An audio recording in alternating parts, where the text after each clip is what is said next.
A number of years ago, I was in a little town, Darjeeling, on the northern boundary of India, where it met Tibet. And there were several visitors from various countries, and the hotel management decided it would be appropriate to give a little entertainment in the Tibetan spirit. So they brought in about a half a dozen Tibetan dancers with their masks and regalia to entertain. And among them was a little boy about 8 years old, a very cute, chubby little rascal, and everyone liked immediately. But when the time for the dance came, he put on one of the most grotesque masks you'd ever want to see. He really was, it looked like a nightmare. And of course everyone knew it was the little boy. But during the dance he started and moved over very rapidly toward the audiences, always getting ready to attack them. And you should have seen the audience scatter. They all knew it was a little boy, but with the mask something happened. And a real spirit of ancient and primary fear moved in on those people. They actually, subconsciously, were terrified. On another occasion, I remember in the Japanese no drama, where the principal actors are masked. Many of the themes are highly sacred, and in the various performances, the actors are nearly always concealed behind these wood-carved masks that are well painted and decorated, but of course have no expression except that of the original carving. But under a careful handling of lights, particularly by the postures of the head in relationship to the source of light, these faces seem to change. And in moments of joy, the face really seemed to smile. And in sorrow, the face looked very tragic. And yet it was done with a wooden mask, but everyone felt it. The skill with which the mask was handled was the principal factor. In the southwest of the United States, we have a series of ritualistic dances by the various Indian tribes, the Zunis, Hopis, Navajo. These dances often include masked figures, and everyone knows that these masked figures are members of the local community. One of the men with a mask, very carefully developed, rather crude mask concealment, actually has two children in the audience. They all know that it's father, but when he dances toward them with a sacred pollen, they kneel instinctively as though he was a god. Something happens when the masks begin to take a part in religious ritual. Masks were used in Egypt, we know, in the temple mysteries. And even today, the various carvings and manuscripts of Egyptian origin show human beings with the masks of birds and animals. The Greeks used masks in their theater also. Nearly always a mask becomes a complete change of personality. If accompanied by adequate religious ritual, the mask becomes the secret of the development of a peculiar theological belief that there was a divine power in the mask. And when it was worn correctly and under ritual supervision, it brought a deity into contact with humanity. Well, in the course of time, the mask cults have gradually faded, but in many primitive countries they still survive. Then came another step forward in the study of human psychology. It is almost impossible for the average person to understand a completely abstract principle. it is very hard to visualize something that has no form, or to visualize an energy which is completely unembodied. From very early times, it became apparently necessary to present nearly all of the important truths of life symbolically. We have wonderful symbolic books like Aesop's Fables or Pilgrim's Progress. We have very wonderful ancient sculpturing and statuary, paintings, carvings of all kinds, retablos and icons, which are presumed to have certain sacred value in themselves. You can go from one end of the world to the other among a middle-class group of people, the average person, and you ask them if they believe that these statues are actually divine or have spiritual power in themselves. And nearly everyone will answer no. Even in the midst of a vast array of this imagery, nearly everyone accepts the fact that it is symbolical, that it represents something that cannot be directly seen. It represents a power in nature which is in itself invisible. The idea of this type of symbolism apparently arose from man's study of his own environment. It gradually dawned upon him that pure life, in its own essence, is invisible. We know it is present because of what it does, but we do not know what it is. Therefore, when we begin to study life, we have to do it by examining living things. We are not able to understand the substance of energy or vitality or force, but we are able to estimate its consequences. Therefore, as we look around us in nature, we see an infinite diversity of living things. All of these living things supported by one essential, basic life principle. Under such conditions, it must become obvious that this life principle has many appearances. It has as many forms and appearances as forms and appearances exist in nature. It is not only represented by picture, it is represented by sound or color. It is represented by mathematical formulas and astronomical observations. And it is represented by now a very complex group of chemical and electronic symbols.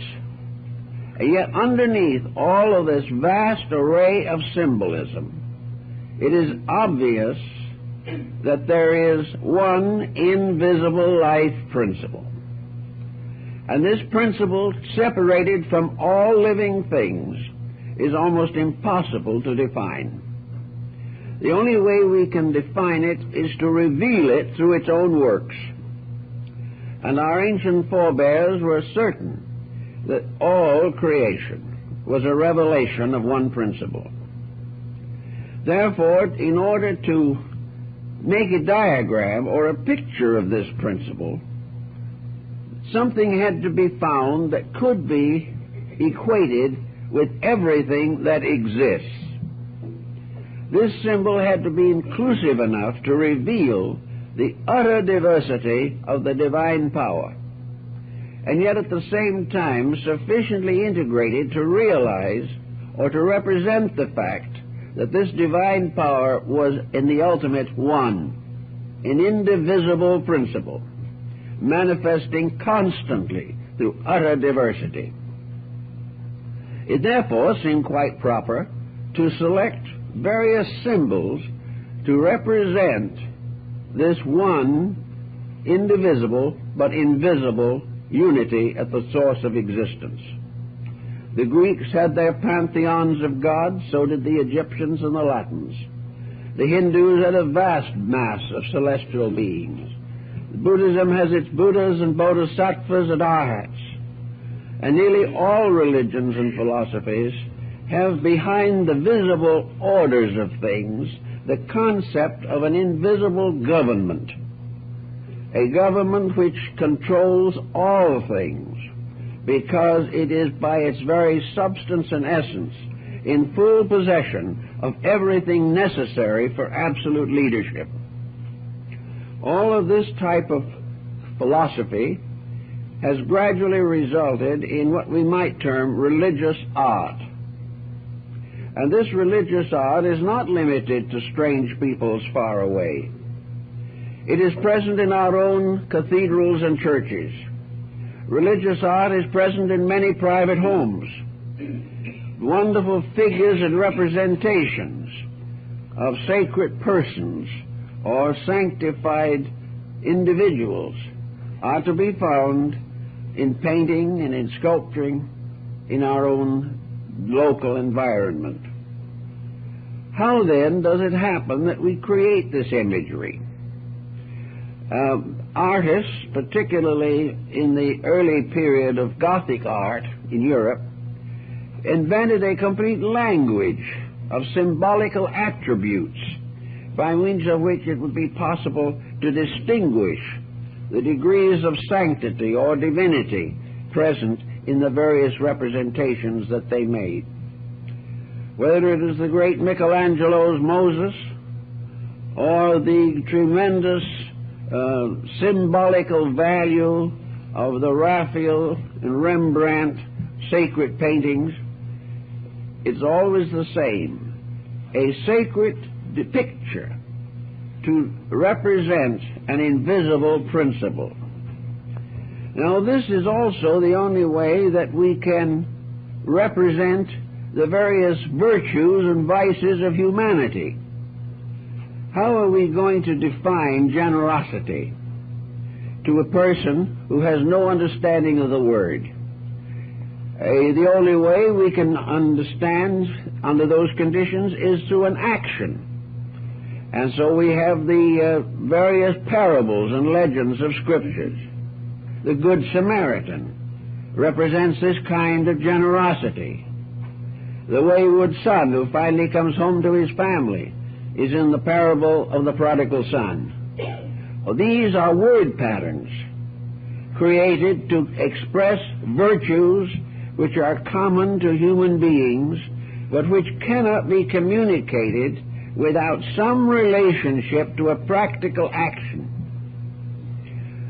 As we go into the pictures of religious personalities in all parts of the world, we are sometimes considerably confused. In many instances, it looks like some people have more of these images than might be necessary. We realize also that within cultures, these images change their appearances.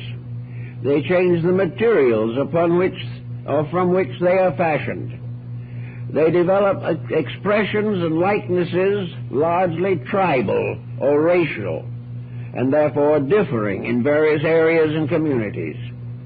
Yet this tremendous, almost incalculable mass of sacred imagery is now becoming of great interest to not only the psychologist, but the anthropologist and the mystic, the metaphysician, and the symbolist in general, because these images tell us something.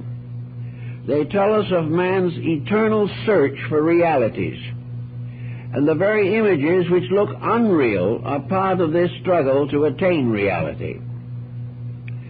Some time ago, an Indian gentleman, East Indian gentleman, was discussing with a missionary who was having a little difficulty trying to understand how this well-cultured Indian gentleman was able to respect an image with a number of arms and several heads. So he tried to explain this to the missionary. And he said, how now would you do some of these things? Suppose we say that a horse has a head, and a dog has a head, and a bird has a head, and a fish has a head. Now all these heads are parts of something. They are parts of life. All of these creatures are alive. One life is within them. Therefore, if we want to make a picture of life, we must make a cluster of living things to represent it. And no matter how many of these we put together or pile up, they will not be adequate, because there will be more kinds of life than we can picture. There will be more attitudes and virtues within human life than we can depict. Therefore, the only thing we can do is to suggest that the divine power at the source of things animates all life. And therefore, if we try to picture it, perhaps we should picture it made up of living things. In Egypt, the Serapean deity in the great Alexandrian library, the Serapeum, is said to have been a deity, a figure, made of a kind of wickerwork. And within that wickerwork were all forms of life, plants, flowers, symbols of animals and birds, all kinds of things. It was a wickerwork filled with every type of life that the Egyptians could put in it. Therefore, to them, it seemed perfectly appropriate that this should represent the spirit of life, a spirit moving through living things, a spirit that should remind us forever of the unity of life and our own kinship with living things. So gradually it became increasingly practical, apparently, to create this elaborate pictorial representation of the various activities of natural law. In Alexandria, the astronomers tried to do this with the universe. The Brahmins perhaps did a little better at it, but all of them came to the realization that the universe was in some way an archetypal figure, a pattern, a picture. And if we wanted to picture the divine power, the source of life, what more adequate immediate symbol could be available than the solar system, the cosmos? There would be no way in which we could go beyond life, but everything we can reach is part of life. Therefore, life expands and extends. And as the Brahmins pointed out, the main problem with imagery is that it is inadequate. It is not that we have too much of it. It is that we cannot possibly have an imagery structure that is complete in all of its attributes. There was only a step then to take language as an example. Language was a way of putting forms into words and transmitting them. Language could go on and on and on, and never could we have enough words or enough language symbols to take care of everything we wanted to record. In the 15th and 16th century, the unabridged dictionary was a very slender little volume in English. Today it is an inconceivably complicated volume. And still there are not enough words to tell all that we know. In the same way, there are not enough symbols in nature to tell all that we believe about creation, about deity, about the infinite unfoldment of living things.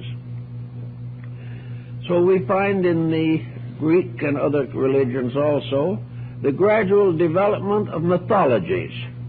These mythologies were stories about the gods, or about spirits or ghosts, or superphysical beings of one kind or another. Now, in mythology, how were we going to symbolize the processes by means of which the various unfoldments of life took place? To the ancient people, without exception, generation was the most important symbol that existed to their knowledge, for it was a way in which life was perpetuated. It was the one way in which the mystery of death is solved forever in eternal life. Therefore, all the processes of creation that we might now carry on in a laboratory by means of chemicals or mathematical symbols were anciently represented by the ordinary activities of human life. Therefore, to the primitive people, deity was a tribal chieftain. Now, they knew he wasn't. There's no evidence whatever that the ancients were truly ignorant of this. All they knew was that they had to have a symbol, they had to have something. So deity had to be parent, because parent was the most important, valuable, and venerated thing in the material world. And as a family was a social unit to carry on the processes of life in this world, so it was only a step of understanding or interpretation to realize that the great collective, the entire cosmos, the absolute unity of all life, was also a family. And that by means of using the symbolism of family, we began to understand the motivations which might dominate creative processes. The family became, therefore, our natural home. Children respect their parents, admire them if they are worthy of admiration, and sometimes even if they are not, because of traditional allegiances. But family, in all of its aspects, becomes a basis of culture, and the Chinese were especially avid in their symbolism, using the family as the symbol of the home, of the community, of the nation, of the race, of the universe. All these were families. All of them were ruled over by matriarchies or patriarchies. Another interesting point in connection with this is that as we go further and further back, the same thing happens that still occurs very frequently in family life, and that is gradually the mother takes the supreme position. The Emperor Julian, in his oration to the Mother of the Gods, and many other ancient symbols and systems, convey the clear indication that the maternal principle was the most important. In Egypt, all of the great families, especially the pharaohs, all were measured from the mother's side of the house. The name descended from the mother. And matriarchy was also the basic philosophical and political structure of the American Indians, especially the Iroquois League. Always the mother was the guardian, the brood, and the symbol of generation, procreation, and the fertility of God. Even today it has been noted with some interest that in Christianity there are very few, if any, known churches that are dedicated primarily to God the Father. They are all to either Christ or the Virgin Mary. Although, of course, later the saints come in, both male and female, into cathedral naming. But the great majority of religious belief in medieval Catholicism was centered upon Mary the Mother. In Japan and China, the Indian Bodhisattva, Avalokiteshvara, was a male being. But in Japan and China it was feminized, and mercy was personified as the goddess Kannan or Kuan Yin. And this was the mercy of the eternal. It was the attribute of everlastingness. And every virtue, every desirable quality gradually became embodied in something. Embodied in a being that more or less exemplified all of the virtue of that particular attribute, whichever it might be. Wherever there was a great need for mercy, compassion, and understanding, the image of this power had to emerge as an experience of the people. They could not live without it. We also have other things that had to be personalized, such as justice. Justice, we know, is not a person, and yet justice has been personified many times in different nations and races by an appropriate symbol, very often the deity Jupiter or Zeus.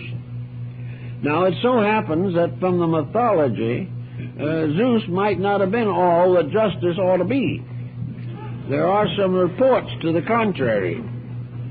But when we have justice here, it isn't always all that it ought to be. Wherever man created an image to represent a divine power, he embodied in it somewhere the weakness of himself. It couldn't be perfect. The image could never be the perfection. It could only be a symbol of something greater than itself. The human being, with his strength and his weakness, with his hopes and his fears, with his constant striving for security in a material existence, all these elements created theologies. They all created great systems of gods and godlings and angels suitable to bring certain ideas to the people. In the most of the ancient religions, there were what we call heroes.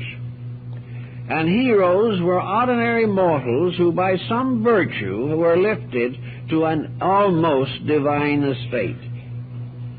The Greek heroes such as Hercules and Ulysses, Achilles, and Orpheus, these were great hero beings.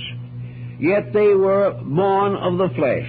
They were mortal, but they became immortal, and therefore became the immortal mortals. They inhabited a region between heaven and earth, and every faith and religion has had them in some form. Intercessors between man and that which was superior to himself. Also teachers, because every human being has to go to school. And when he graduates from a school here, it's obvious that he is not really enlightened, but he still has to study. Therefore, the concept of the school was expanded and extended, so that to the mystically minded, school lasted for the entire lifetime. And the most important experiences of schooling were those experienced in mature life.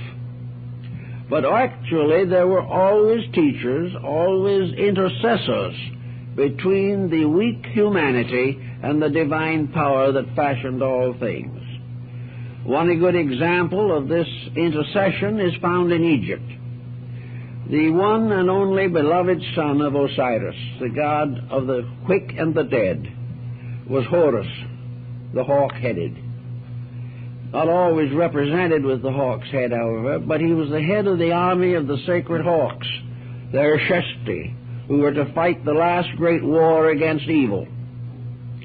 And this being, Horus, appears with his father in the various papyri of the Book of the Dead.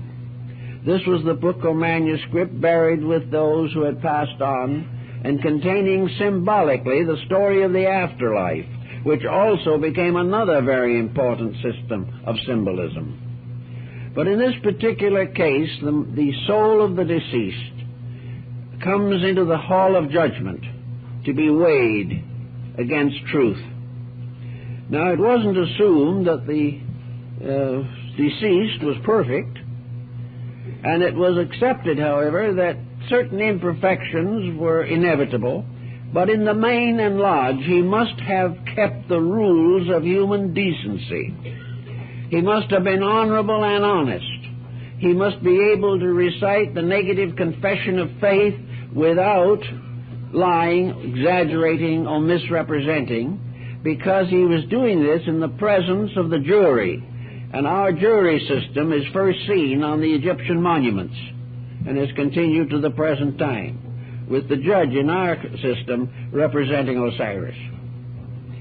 Actually, when the soul was weighed and was found to be wanting a little too much, or not quite good enough for preservation in the land of the blessed, at that moment Horus, this only begotten, came into the presence of his father and pled for the soul. He asked that Osiris take upon himself, that is, upon Horus, the son, the sin of the offending soul. Let him expiate the sin, and let the soul go on to peace. So this was part of the Egyptian ritual, because they had to have some of these things themselves. They had to explain life. They also had to explain what happens to their minds when the individual passed on. Where did he go? According to the Egyptian belief, if he was reasonably virtuous, he went into the Elysian fields. He went into the beautiful land of the blessed dead. But the fact that he went there did not necessarily change him, because in the land of the dead, the Nile always overflowed its banks, the crop was always abundant, but the souls of the dead all worked. The death was not a symbol of sitting back somewhere and trying to play a musical instrument.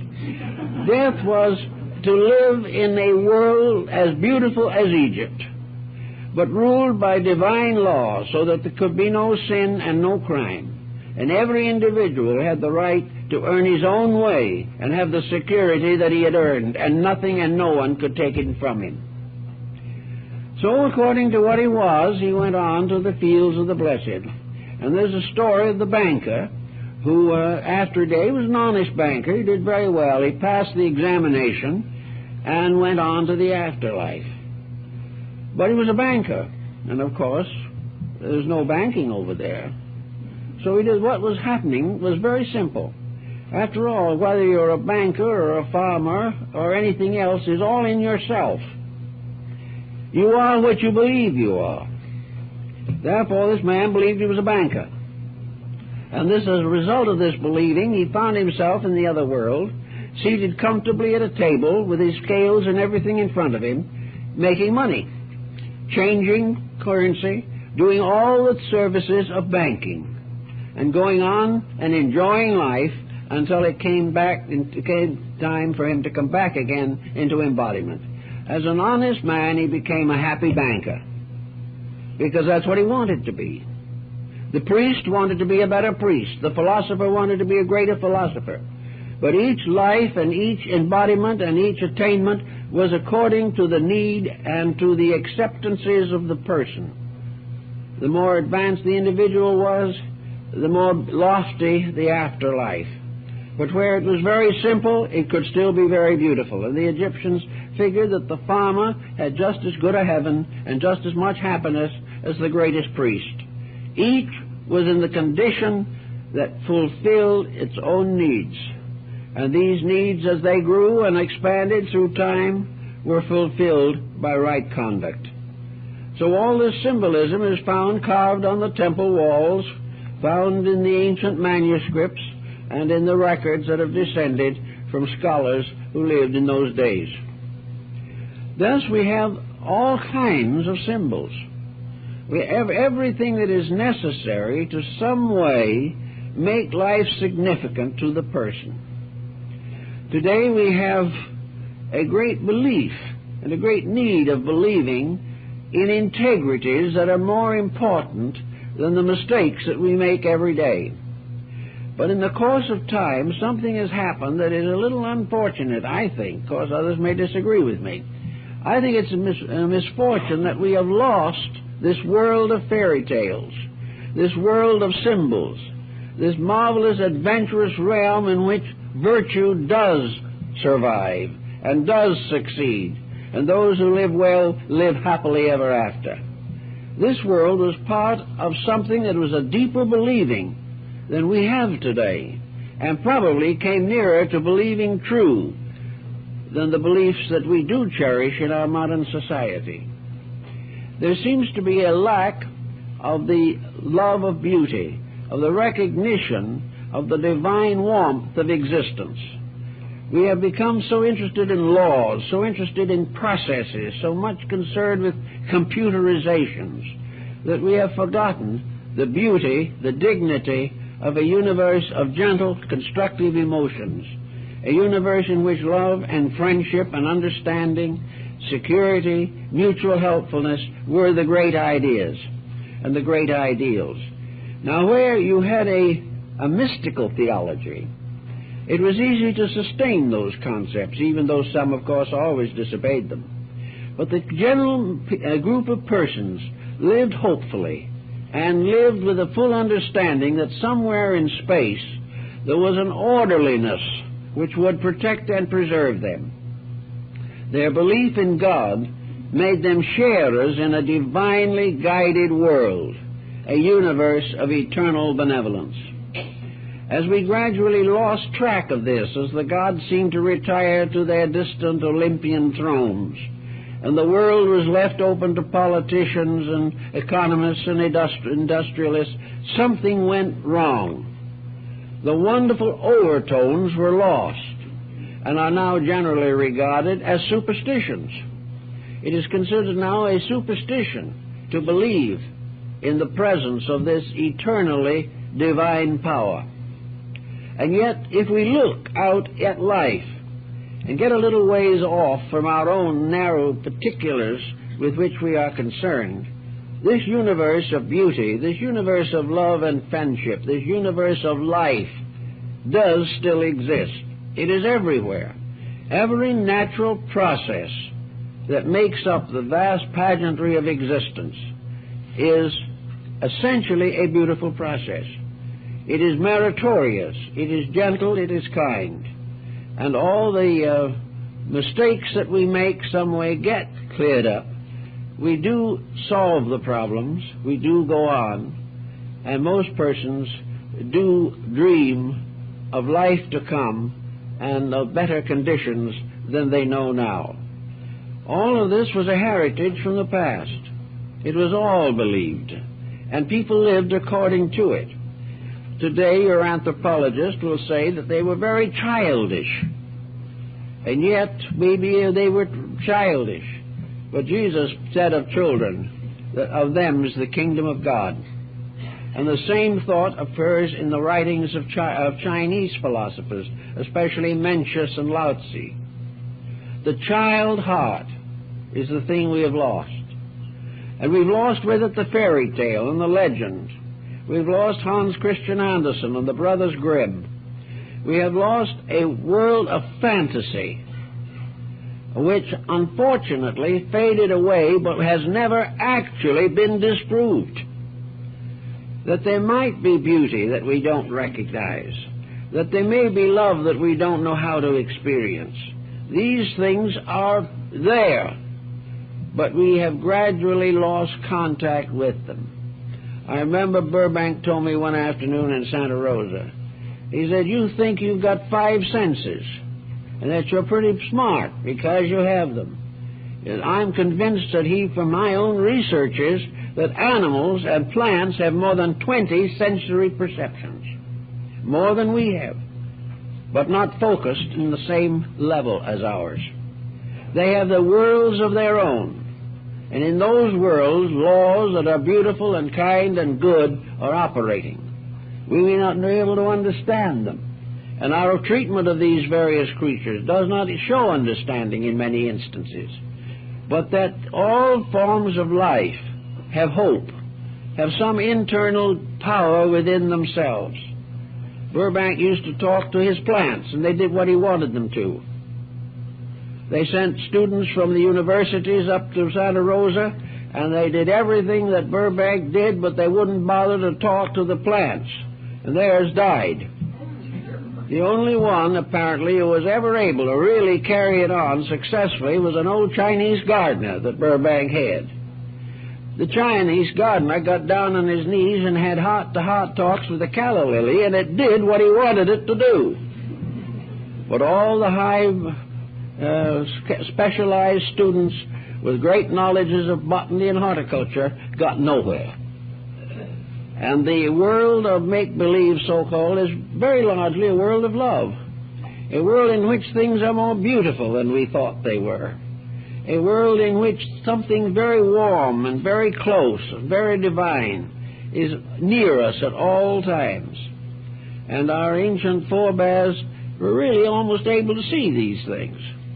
I remember these in one of the dialogues of Socrates, that he and his disciples gathered in a grove by the side of the road to have scholarly discourse. And Socrates asked the disciples to join him in prayer to the muses and the nymphs and the hamadryads in that woods that they would come and share knowledge with him. He believed in these things, and he was one of the world's great philosophical thinkers. We have gradually cut off the invisible. We have made it so unreal. And why have we done this? Because we feel that we have outgrown the old symbolism. We feel that the imagery of the past was not good enough, or that we have outgrown the idea that the gods of India gathered in session on the peak of Meru. We do not believe these things, nor do we believe that they were on the peak of Olympus, because too many people now have climbed Olympus and there's nothing there. So that ends the whole thing. But what all these people have forgotten or overlooked in the whole situation is the tremendous symbolism of it. It wasn't the physical Olympus where the gods lived.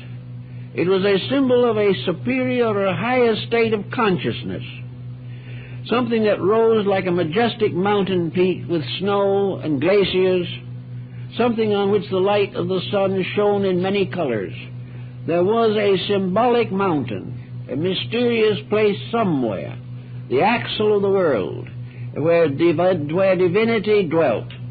And people really believed this, and in some way they were better for that belief. It was much better for them to have those kind of beliefs because they carried with them certain responsibilities and duties. When you believed in the reality of things unseen, you had to obey what you believed. You had to have courage to live well.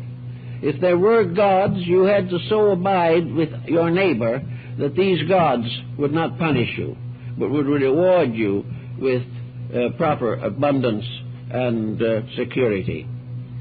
Among the American Indians, the Siberian shaman, the Shinto of Japan, and many of the folk beliefs of Africa, we had the story of the medicine priest, the born mystic who was the leader of the tribe.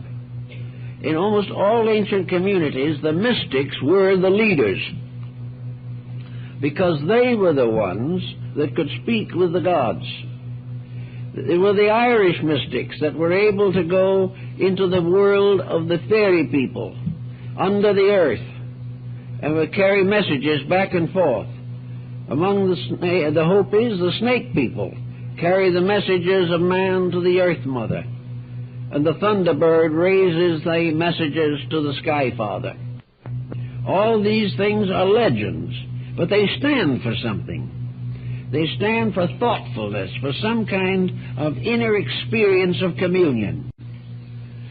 The Indian medicine priest was not trained in medicine as we know it. He was not ordained to the ministry. He had none of the physical associations that we would compare with theology today. He was a little boy born in a tribe. Perhaps a family of maybe 50 or 100 people constituted his world. Here he lived. Here he wandered with them from place to place as they moved in search of food. This little boy, from a childhood, everyone looked at him. They said he was a very thoughtful child. He seemed to be a little different from most of the others. He was always quiet. He was never much involved in the games of the young people. He was not much interested in hunting or anything of that nature. He would sit and look at the sky, or he would sit and watch the birds' flight. He was just a strange lad. As he grew older, he did his vigil, for every Indian had to go out and have a long heart-to-heart talk with nature. He had to leave even that little small family that he belonged to and go out into the desert or the forest or the wilderness, and there, placing his prayer plumes and smoking the pipe of sacrament, he would have to sit. Day, sometimes night, he would have to meditate and vigil, sometimes for 5 or 6 nights. But always in the end, the vigil was rewarded. The voices came to him. And the voices came to all those little Indian boys and girls. And what was more important still, the voices gave to each one of these his death song. One of the great duties of the voices was to take away forever the fear of death. Why? Because to these Indians, more perhaps than we realize, in their way of life, life swallowed up death. There was only life, something we can't really say with a full conscience in many cases nowadays. But anyway, while he was out there in vigil, he had the vision of the thunderbird, which was the phoenix. His totem was the great symbol of regeneration, the bird that rose victoriously from the ashes of its own dead. And if this was the totem that appeared to him, he was the priest. It was then his duty to serve his people as a religious leader. Among these people, as in many other clergies, the garments of the priest always combined male and female raiment. They had a life apart. Prayer and meditation was their way. They consoled the sick, comforted the dying. They performed many secret rites of simple magic, which they understood and knew. They also went out and found the herbs. They didn't learn about herbs from another medicine man. They had to go out in vigil and be told these herbs by voices from within themselves, voices that they called the voices of the olds and of the truths and of all the wisdom of their people since the beginning of time. And these old priests had remarkable experiences. And perhaps it can best be summed up in a few words today, is that there's a great deal of difficulty on most Indian reservations to prevent non-Indians from trying to get medical help from the old priests. They would much rather take a chance on the old medicine man than they would with modern science. But in any event, these things were part of a great tradition. The world was filled with life. The Romans had their lares and penates, spirits that lived under the hearthstone in the kitchen. The Chinese had the equivalent to it also, the Chinese kitchen god. Now, everyone would say that that was pretty superstitious. But probably that was responsible for the fact that the Chinese and the Romans and Greeks who had these beliefs had very little indigestion. The reason being that if you really were a homemaker, and when you went to prepare the meal, these little spirits were there, and they watched you. And when you did the wrong thing, they said, that's not going to be digestible. They also had laws and rules of what man should be fed, and they expected these rules to be obeyed. And most of all, they insisted that the cook be happy. Any grudging cook would to them be a source of indigestion.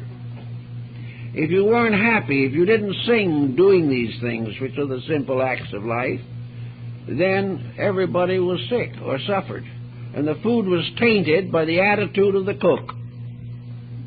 They believed that. It probably wouldn't hurt us any to believe it. It might possibly be of some value. It certainly would improve the general attitudes of families. And under these old mythological systems, families were much closer because they had common beliefs and common responsibilities. They held certain truths in common. When the Emperor of China, in the old days, came to the annual ceremony of giving honor to his father, the celestial emperor in heaven above, he went out alone, took off all of his robes of glory, put on a simple white garment, and went alone to pray at the altar of heaven. And there, in a very important ritual, the emperor, addressing heaven, which he really believed, he believed he was the son of heaven. He believed that he was appointed by heaven to rule his people, and that he ruled by the will of heaven. So when he knelt down, he had a prayer, and it ran a little bit like this in substance. He asked heaven to forgive him the mistakes of life. And if in his country there was hunger, if there was political disturbance, if there was war, if there was contention and discord, intolerance or intemperance, the emperor said to his celestial father, "Let me carry the blame. I am the ruler. If I have not been able to rule according to the rules of heaven, punish me, not them." For a nation that is in trouble because its leaders have not kept the rules. This was China. And while a lot of people today will not believe in Shang-Ti at imperial heaven, there are some practical aspects of that subject that might be given further consideration as to what constitutes the source of the responsibility for the tranquility and peace of a country. The Japanese have a very delightful ceremony every year in which the spirits of the dead come back. Now, this apparently arose in China originally in what we like to call ancestor worship. Now, ancestor worship to us would be completely unbelievable, or at least not very likely. But in China and Japan, ancestor worship is important. Now, the spirits come back, according to them. And they come back on a certain day of the year. And the family goes with lanterns to the cemetery to bring back the spirit of their relatives in a little procession to their home. They don't see the relative, but they know he's there. And they have a special seated table for him. And they give him a feast and a banquet. And they also know that he knows, by reading their minds, what their thoughts are. Therefore, it is necessary to have a pretty clean mind and be sure that all is well. And when the ancestor comes, he's going to be interested in certain things. And if he is pleased with what he sees, he will go back to the other world for another year and be very happy in a heavenly state. But if things on his living descendants are not good, and they've not kept the rules, then he goes back and he is very sorrowful. And it is a great mistake in Chinese and Japanese logic for the ancestors to be sorrowful, because there's only one reason why they can be, and that is because their living descendants have failed. So what the ancestor wants to know, for example, is the family in debt? For before this ceremony, it is considered necessary that every bill be paid, even if you have to sell half the family belongings to do it. Also, that the spirit wants to know that the husband and wife are congenial, that they're happy together, that they're working together for a common good, that all the children are happy and well-fed and all have had proper religious training, and they're all obedient, and they're all glad of the family they belong to. And they are taught in turn to be prepared so that when they grow up and their parents go into the world of spirits, that their parents will be always welcome to come back and find that their children are happy, contented, living well, working hard, cheerful, and religion-centered. Now, you may not believe in them coming back, but the end product has certain advantages, and that is that it makes these people want to try harder than most of us to keep the values which we must all keep if we expect to get along. It is the result value of these beliefs that we've lost. If we had some other way of making those values, it would be different.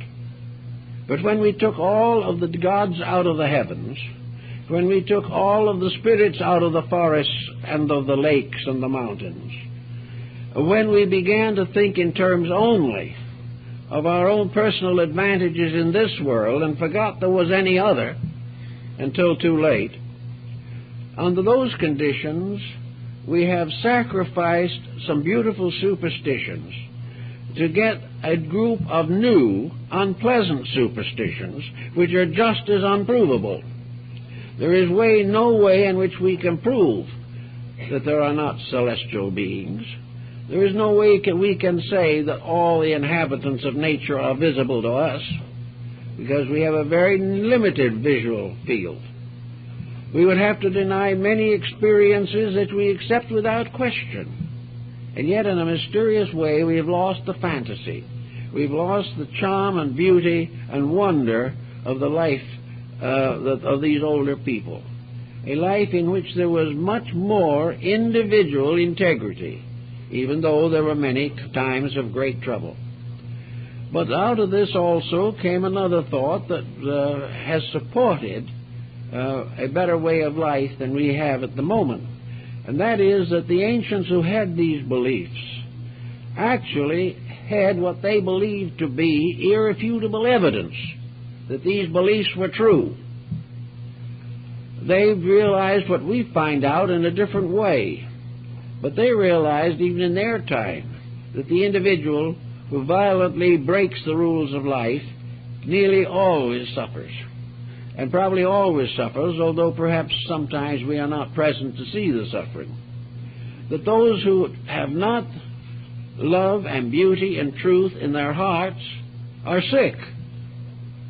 And they, in those days, found that all of the good things of life seemed to come to them from an invisible cause. They found that in sorrow and misery that they wanted to raise up their voices in prayer.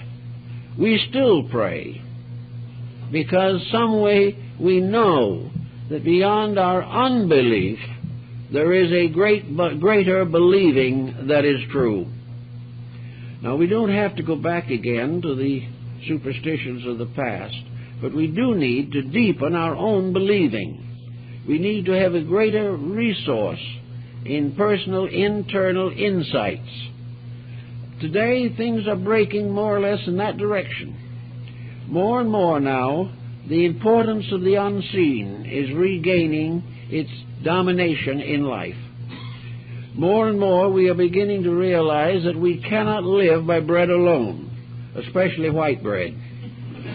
We also are beginning to recognize the tremendous importance of visualizing a larger universe with greater rules, greater purposes, and greater achievements than those of one little planet. We also are coming more and more to realize that to discover the great truths of life, we will have to do what the old Indian did, or the Egyptian priest, or the Greek mystic, or the early Christian saint.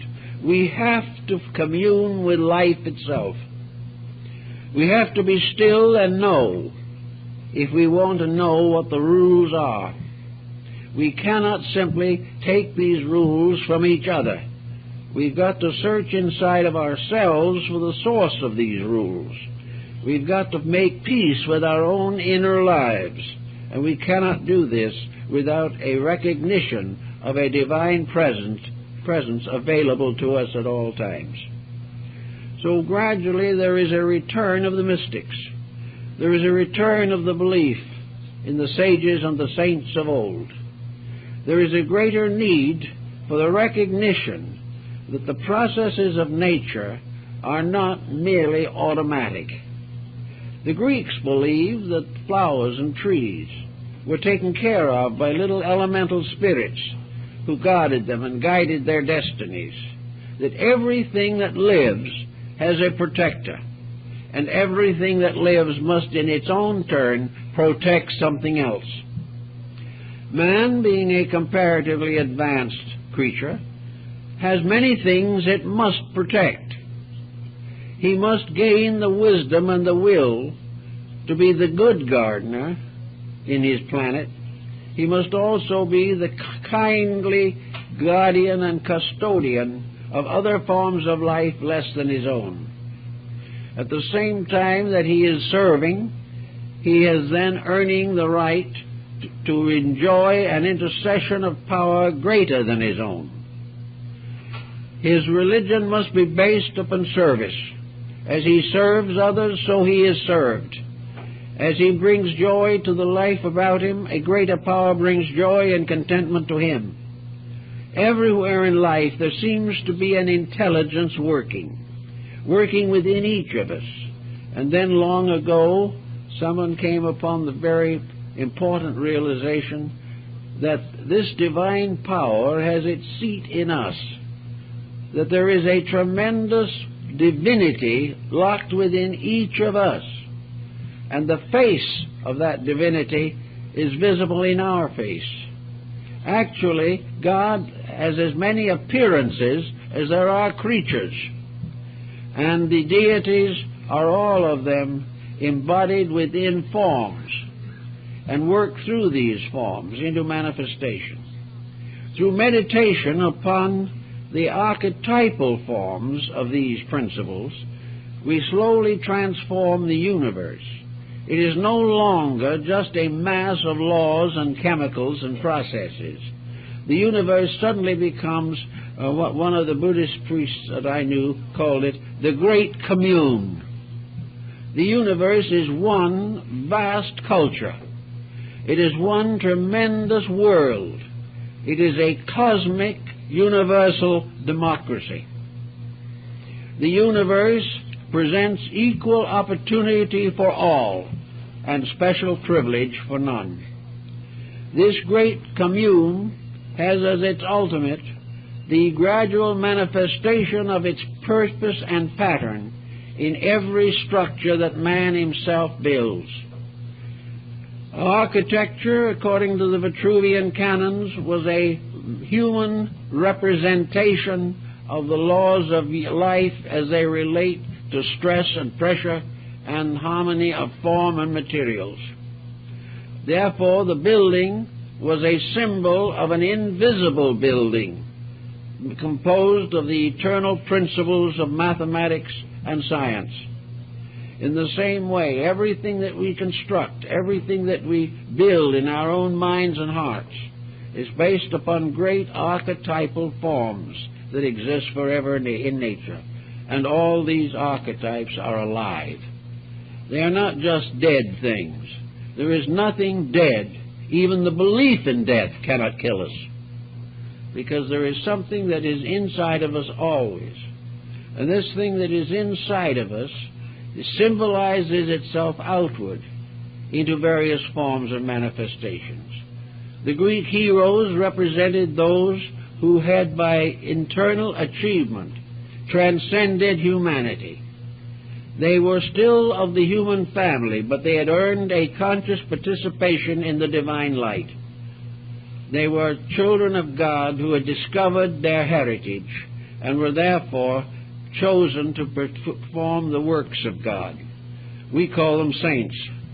In other religions they are called arhats, sages, initiates, adepts, whatever you wish to call them. But they represent those human beings who have found their way back to the realization of the divine plan. And as Milton in his Paradise Lost unfolds the invisible structure of the universe, filling it with beings, all of them, vital, powerful forces. So I suspect that one of these days our astronomers and physicists are going to rediscover that all these principles and energies and substances that they work with are beings. For there is no substance from the smallest atom floating in a sunbeam to the greatest galaxy which is not composed of life. Every unit of existence is alive. And wherever there is life, there is growth, unfoldment, evolution, process. Wherever there is life, the eternal is breaking through the temporal. That which must be is gradually achieving a victory over the mistakes, limitations, or frustrations that have resulted from ignorance. Therefore, always, everything is alive. And when a thing is alive, we approach it a little differently. When we find I have a little kitten or a puppy dog, it's alive. Therefore, we feed it, and we cuddle it, and we love it, and we talk to it, and we believe in it, because we can see its life. But all around us are forms of life that we don't see so readily, and even if we do see them, we do not really feel their presence as we should. But sometime we're going to realize that there is nothing in the universe that has not a destiny of its own. and that our labor in every case is to advance the destiny of the thing as it is, and not simply bind it to our purposes. We have a destiny to fulfill. Everything is growing and moving, but it is growing and moving in an intelligent, living pattern. This is part of the burden of the mandala symbolism, which we find in many Asiatic countries. It is a picture of the universe of values. It is a picture of space inhabited by life rather than by body only. Every planet suddenly becomes a living thing. Every star is a divine principle. We may call this a kind of belief. We may even liken it to heathenism. But the substance of it is inevitable. With a certain amount of reintegration, reinterpretation, we shall find that there is nothing in the universe except various stages of divinity. That this divinity, which we cannot estimate, we have symbolized in various ways. The symbolism is very humble, very inadequate. But after all, man is the highest creature that man knows. Therefore, he has made God in his own image. But this does not mean that he has made it merely in the image of the body of deity. The God that man has fashioned in his own image also contains within it the infinite potential that is also in the potential of man himself. Man who makes deity in his own image bestows upon this image the infinite capacities which man recognizes in himself. He realizes that actually this deity is a vast being, and man himself is a somewhat less vast being. But to the cells and atoms of his own body, man is a universe. And to some little tiny cell within his bloodstream, man is greater than the whole of creation as we see it. And every little cell, it faces in its time the same black hole we are trying to explore in the cosmos. There is the cosmos within us. There is an infinite life, and every living thing in us is alive. And out of this pageantry, the ancients decided there were only two kinds of beings, both alike in principle, but one visible and the other invisible. One perceptible, other beyond perception. But that there was no such a thing anywhere as death. There's no such a thing as the lack of life. And there's no living thing that is not controlled by a divine law. And in the embodiment or personification of that divine law as it operates on all levels of nature, we have theology.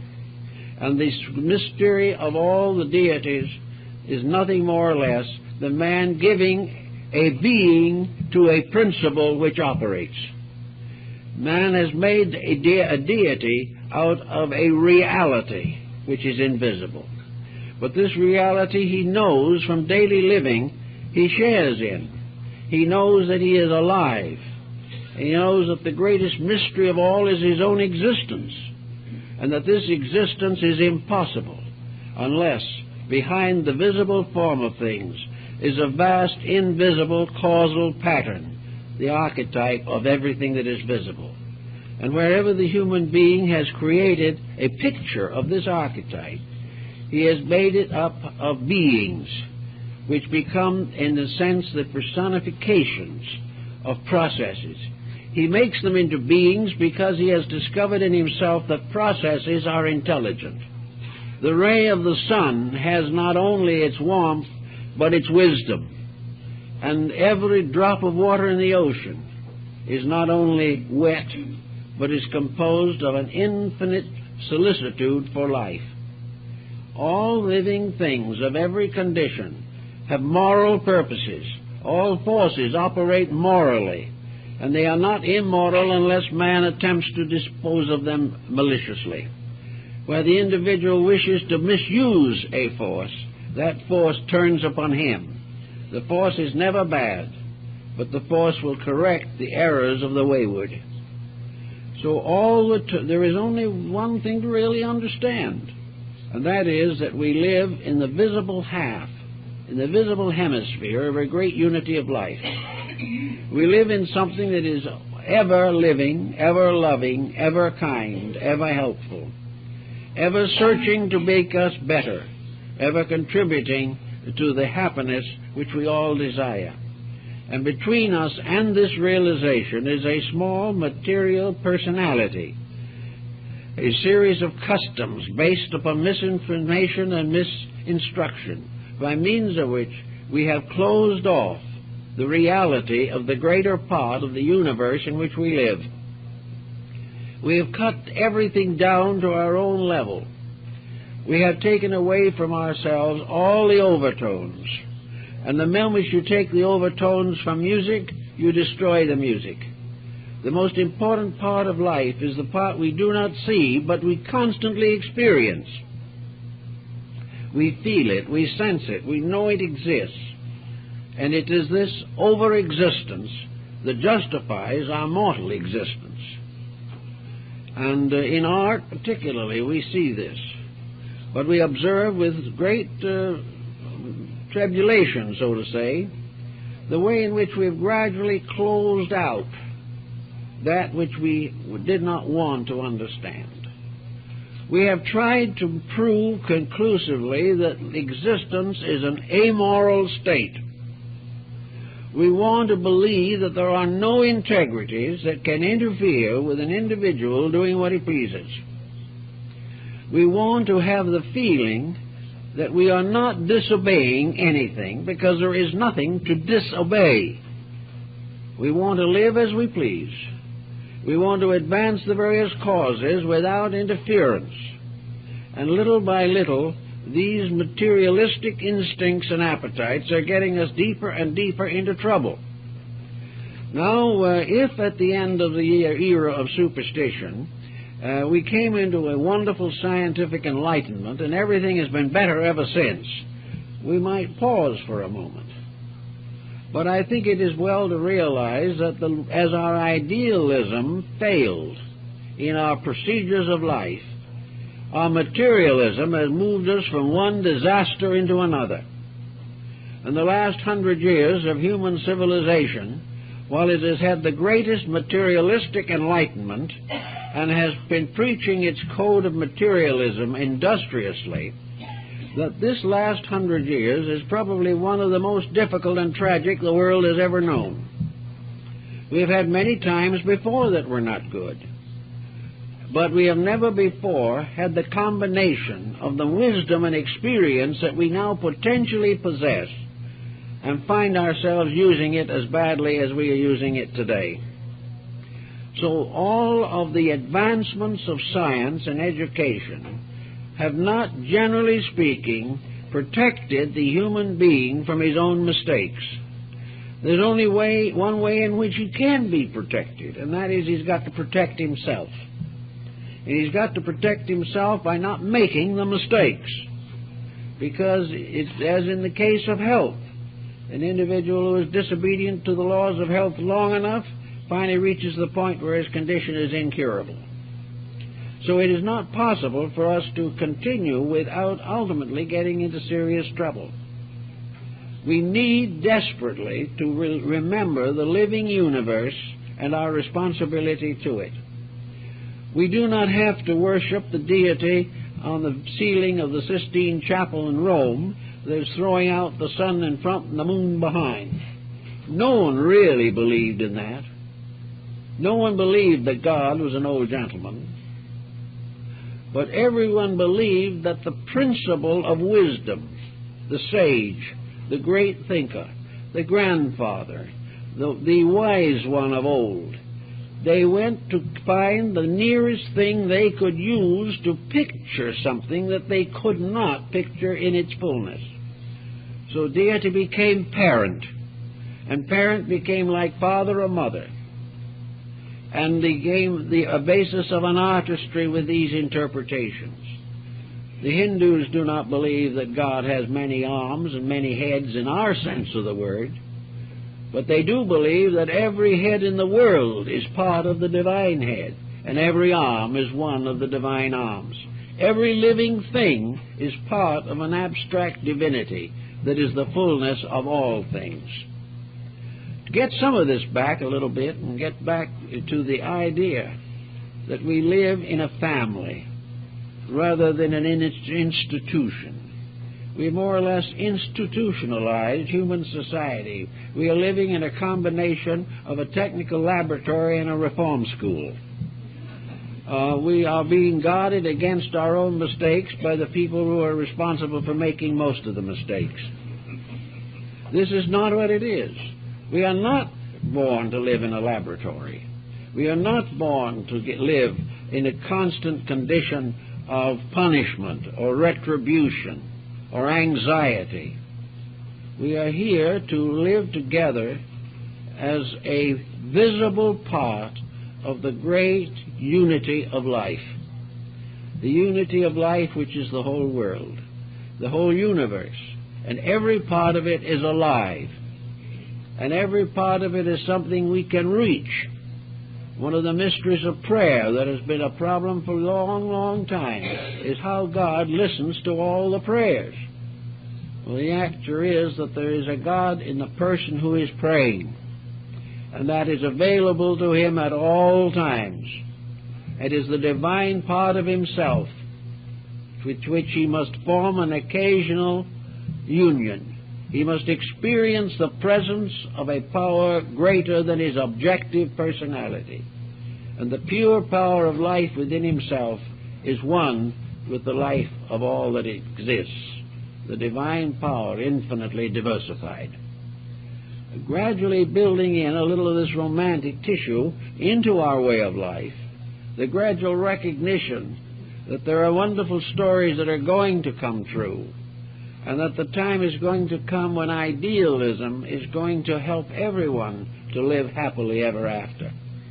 When we begin to realize this and live more in the charm, in the quietude, the peace, the joy of faith, belief, and the security of inner conviction, things are going to be much better all around.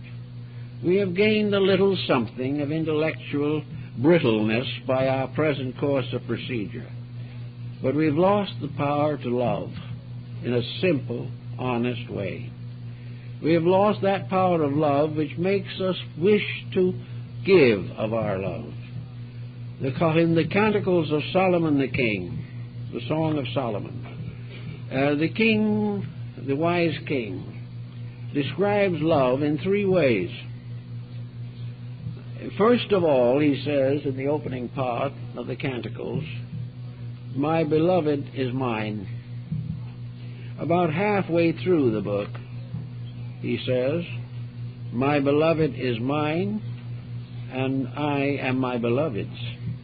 And at the end of the book, he says simply, "I am my beloved's." The self has disappeared. And this is part of the experience that we all have to have. But until we find the simple love of each other, we're not going to be able to experience, define, or image the love of God correctly.